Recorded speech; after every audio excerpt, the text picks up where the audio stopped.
Payo galing kay Kuya Rex. Kapag bumuo ka na ng pamilya, ibig sabihin, priority mo na sila. Di ba?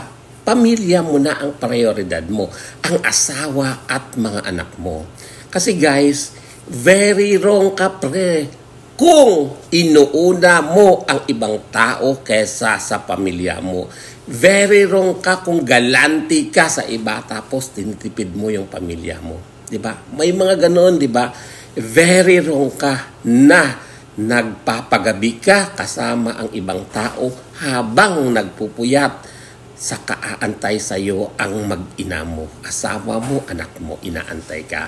Very wrong ka kung masaya ka sa barkada mo pero laging mainit ang ulo mo pag nasa bahay ka. 'Di ba? May mga ganong taong guys, 'di ba? Hindi masama ang barkada at pakikisama.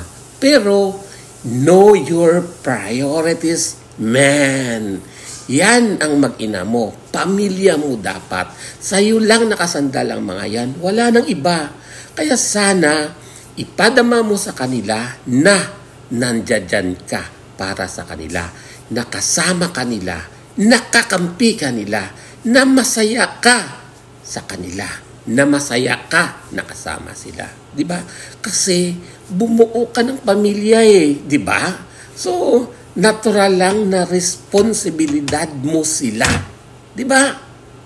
Kaya, sa mga may bahay dyan, magpasalamat kayo kung may padre di pamilya kayong responsable at kayang tumayo sa sariling mga paa kasama ng binuo ninyong pamilya.